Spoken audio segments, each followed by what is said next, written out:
Hey everyone, welcome to episode 470 of the Outdoor Adventure Lifestyle Podcast and another version of Rick's Riffs, where I drop in a couple times a week to riff on some outdoor adventure topic that pops into my brain or is suggested by you, or simply to remind you of an episode you may have missed with one of our great guests dropping more knowledge nuggets on you. Before I get into this week's topic of solo outdoor adventures, don't miss episode 469 that dropped Tuesday with Josiah Rowe, publisher and editor of the Journal of Lost Time and founder of Granite and Light, two of the most captivating websites I've discovered in a long time.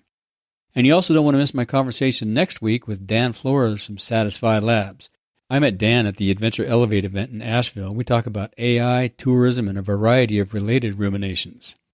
So today I'm going to talk about solo adventures and some reasons why they're so important, why I think they're so important, and I love them so much. One of the reasons I love them so much is I can get outside in my backyard almost any time of the day, any day of the week, and go on a mini solo adventure, fly fishing, hiking, taking photos or whatever, or go spend the night out at my favorite spot called Campsite A up the highway, or go on a longer adventure into the Sierra and go for a little backpack trip, or some other kind of adventure. So it's just great to get out, clear your head. Some of the things that it really does for you is it empowers your confidence of being outside.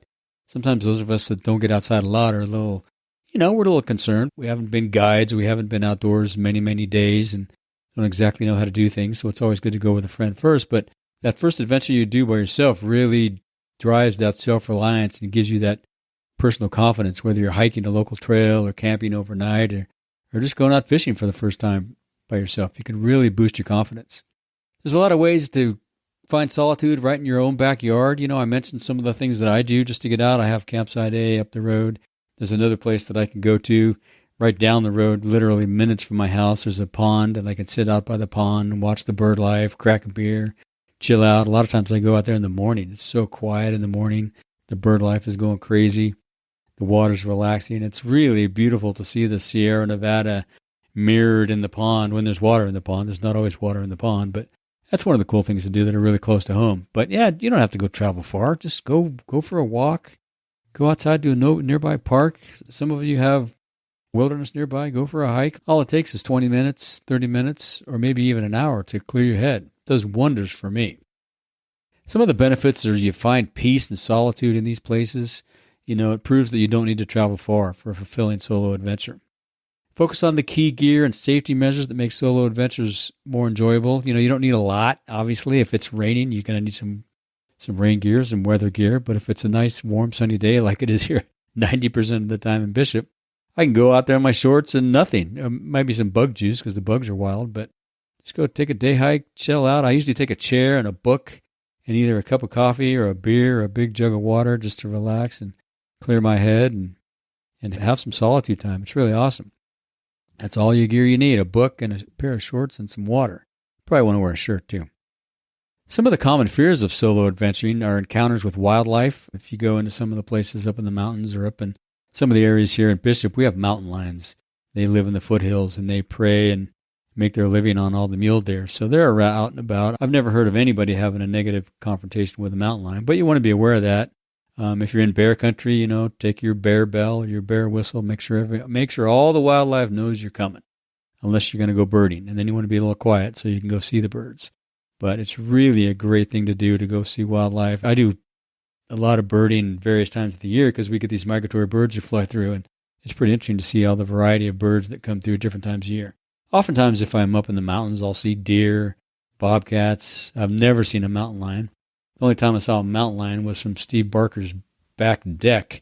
I was hanging out at his house for a while, and I woke up one morning, and I'd been hearing this noise all night of something just kind of gnawing on something or dragging something around. And finally woke up in the morning and popped out of bed to see through the window that goes over the valley this mother mountain lion and 3 cubs, and she'd been feeding them all night on a deer carcass under the deck, and that's what was keeping me awake. Ask to see my pictures sometime. It was pretty amazing. I was glad I was indoors being that close. That was pretty fun.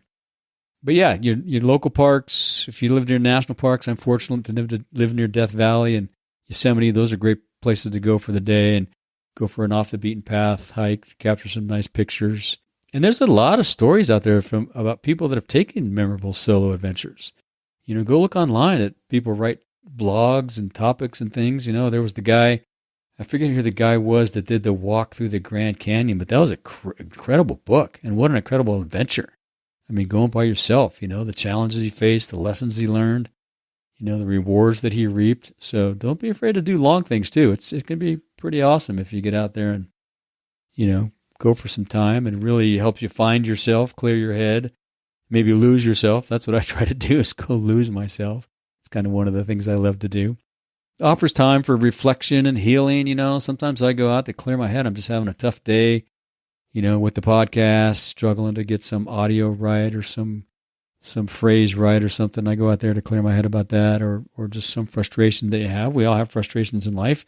Go clear your head, blow some steam off, take a walk. Healing, if you're, like I've had a number of knee surgeries over the years, and walking was one of the best ways that I could do to heal my knee. And I'd go out and walk a long time just to get the exercise and think about, some of the knee surgeries that I had to kind of relearn how to walk. So you kind of have to concentrate on walking, and when you're out and about and no one around and on trails, as long as they're flat, easy trails, you can focus on walking and focus on your rehab. So that's a good thing to do. Get mental clarity, emotional balance. If you're having some challenges in life, nature can really clear things up for you. It's nothing like going out for a big old hike and you go to this overlook and you see the grand view of the valley below, wherever it may be, Yosemite or here in this Eastern Sierra. And it just brings you right back to reality, and all the stuff that you were ruminating around in your brain, going around in circles, it's all gone, comes back into perspective. So that's another great thing to do. And then there's a lot of perks, sometimes taking along a friend, just going with one or two people, clear your head. But solo adventures are really different than group adventures because they give you more freedom and personal growth, because you can really get into your head. You might not want to get into your head, but you can really get into your head, clear some things up, or come up with some ideas. I come up with some of my best ideas when I'm roaming around outside with a camera, without a camera, with a mic, without a mic, just talking amongst myself, talking to myself, looking at beautiful scenery, and either adventures pop into my head, or ideas for adventures pop into my head, or ideas for podcasts pop into my head.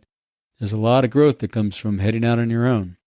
So yeah, my advice, start with local solo adventures. Don't be afraid to go out in your backyard, the nearby park, and then kind of expand your sense of adventure and your time out there as you walk around. The more time you go on the solo adventures close to home, you can gauge how long you can go, how long you can walk or hike for 2 hours. You can get pretty far. It's pretty impressive. So if you go out for an hour, then walk back for an hour, that's a great adventure. And then you can use that as a gauge for future places that you want to go. But it just gives you that sense of independence, and it can apply to international, local landscapes.